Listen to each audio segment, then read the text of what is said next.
If God exists, why is the world so broken? That's one of the most common questions raised by atheists today. But is disbelief a solution or a symptom of something deeper? In modern society, atheism isn't just a private stance, it's a cultural force. It shapes media, education, and even government policies. It removes God from public life and replaces him with human authority. But what happens when we lose the Creator as our moral anchor? Without God, morality becomes subjective. What's right and wrong shifts with time, trends, and popularity. And without a fixed standard, society slowly unravels.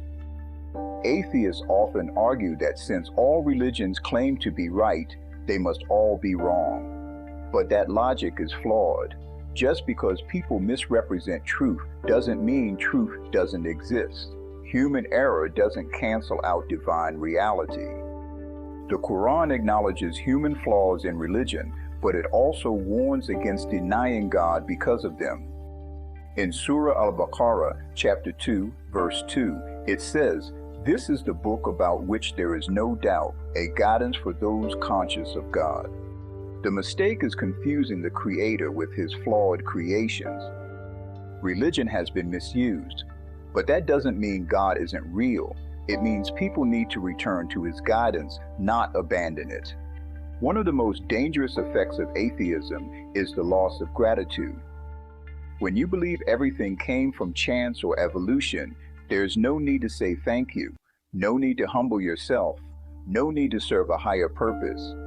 Imagine waking up each day, breathing air, drinking water, eating food, yet never acknowledging the source behind it all.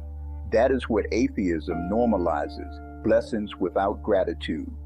And this ingratitude is not just spiritual, it becomes cultural. Without a Creator to whom we're accountable, people become accountable only to themselves, and that leads to moral decay. That's what we're seeing in the culture war. Confusion about identity, truth, and values. Competing ideologies clash because there's no shared foundation. Atheism removes that foundation, and with it, the possibility of unity. In Surah Al-Imran, chapter 3, verse 19, God says, "Indeed, the religion in the sight of God is submission to God, and submission is what creates moral order. Without it, we drift into chaos." This isn't about attacking atheists. Many are sincere seekers, but it is about recognizing the spiritual cost of a world that dismisses God.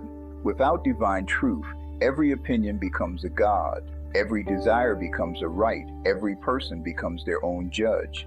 And this isn't sustainable. A society without accountability collapses. History has shown that when God is removed, tyranny rises. When truth is ignored, confusion spreads. Atheist regimes in history, from Stalin's Soviet Union to Mao's China, led to immense suffering, not because they were secular, but because they denied the sacred.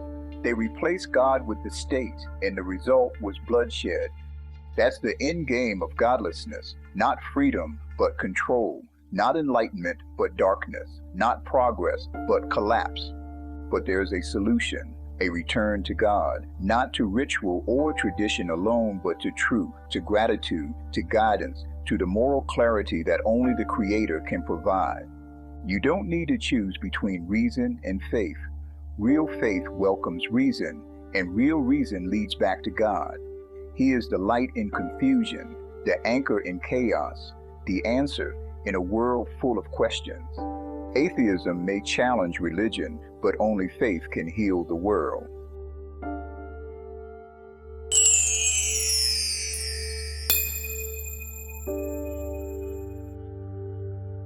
Behold, in the creation of the heavens and the earth, in the alternation of night and day, in the sailing of ships through the ocean for the profit of mankind, in the rain that revives the earth, and in the beasts that move upon it, there are signs for those who reflect.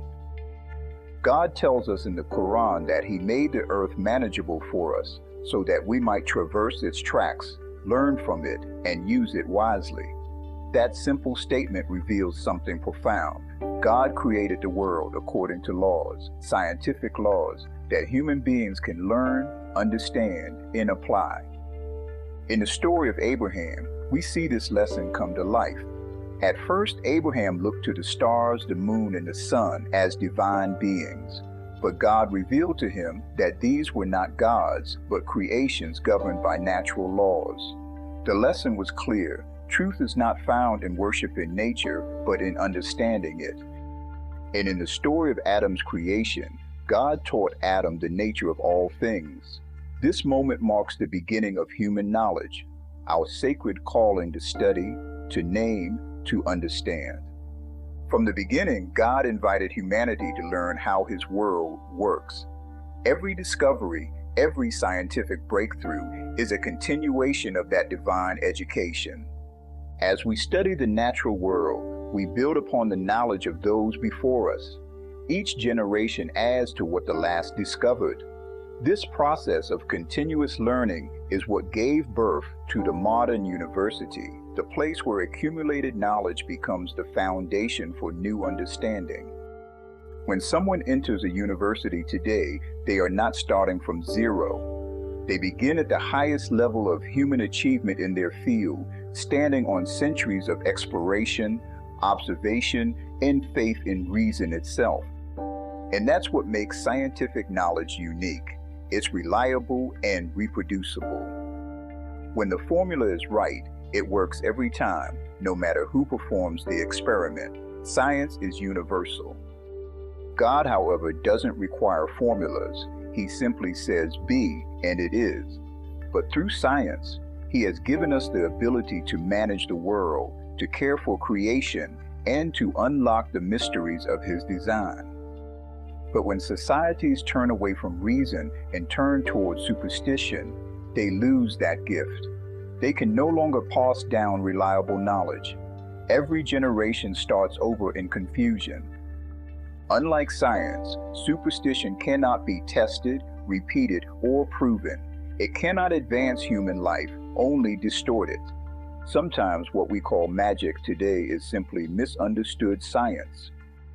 Imagine showing a smartphone to someone from 1,000 years ago. They would swear it was sorcery. But our modern technology, from phones to satellites to medicine, isn't magic. It's the result of humanity's long obedience to one divine command: learn. The more we study, the more we understand how every law of physics, every principle of biology, every equation of chemistry points back to the same truth. Creation was never random. It was intentional, ordered, intelligent. Science, at its highest level, doesn't lead us away from God. It leads us back to Him. Because the more we understand His laws, the more clearly we see His wisdom. And that is the ultimate harmony between faith and reason, not two opposing forces, but two halves of the same revelation.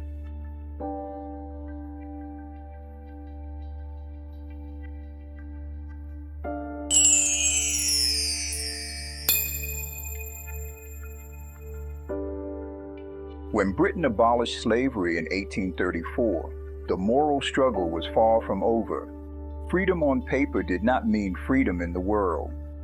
Across the oceans, the trade in human lives still continued, silently, ruthlessly, beneath the same sun that had once risen over the British Empire. But something had changed. The conscience of a nation had awakened. Out of the same empire that once profited from human bondage came an unexpected force for redemption: the British Royal Navy. In 1808, Britain formed the West Africa Squadron, a fleet of warships with one mission: to hunt down slave ships and free their captives. It was a mission unlike any in history. A navy that once protected commerce now turned against it for the sake of conscience. For nearly 60 years, British sailors patrolled the vast Atlantic, chasing slave ships from the coast of West Africa to the Caribbean and beyond. It was a moral crusade at sea, and it came at a terrible cost. They fought not just pirates, but profit itself. Slave ships were fast, heavily armed, and often sailed under foreign flags to avoid British law. Many British sailors died from disease, combat, and exhaustion. The African coast was known as the white man's grave, but still they went, thousands of miles from home, risking their lives to stop the buying and selling of others. Each capture told two stories, one of greed and one of grace. When the Royal Navy seized a slave ship, they often found hundreds of men, women, and children crammed into dark holes, chained together, starved, and dying.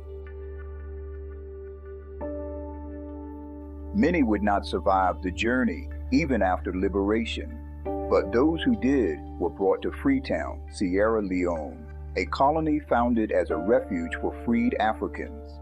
There, British doctors, missionaries, and African sailors worked side by side to heal the broken, to bury the dead, and to give new life to those who had escaped the grave. Over the decades, the West Africa Squadron captured more than 1,600 slave ships and freed over 150,000 Africans. That number alone cannot measure the moral weight of their work. Every life freed was a statement. We will no longer look away. At home, the British public began to see these sailors as heroes of a new kind, not conquerors, but defenders of humanity. Their victories were not measured in gold or glory, but in the number of people rescued from despair. It wasn't perfect. Even as the Royal Navy hunted slave ships abroad, racial inequality still scarred British society. The same empire that enforced freedom at sea still struggled with prejudice on land. But history is not made by perfection. It is made by repentance, and repentance is proven by action. What made this chapter remarkable is that a nation once complicit in slavery used its power to fight its own wrongdoing. It spent enormous resources, risked lives, and challenged allies and enemies alike to end a trade it once dominated. This was not moral convenience, it was moral conviction. The same ships that once carried weapons of war now carried mercy. The same sea that had swallowed millions of enslaved Africans now became a place of rescue and redemption. The British Navy's campaign didn't erase the past, but it transformed the meaning of empire itself. It showed that a nation can rise above its sins when it listens to the voice of conscience. Because the true test of greatness is not how high a nation climbs, but how deeply it repents. Every ship they captured, every life they saved was a message to history. We can become better than what we were. By the time the slave trade was nearly extinguished, Britain had spent more than it ever earned from slavery. It had turned its power toward justice, and justice, though slow, began to prevail. The story of the West Africa Squadron stands as one of history's most profound reversal, a moment when moral courage outweighed economic gain, and when human dignity finally found its defenders on the high seas. It reminds us that redemption is not only personal, it can also be national, and it proves that even a guilty empire can choose to fight its own sin.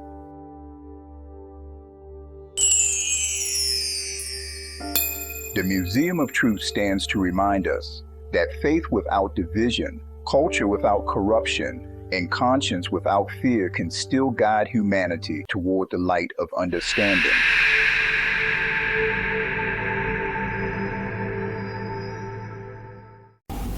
Thank you for joining me for this episode of Beyond the Veil.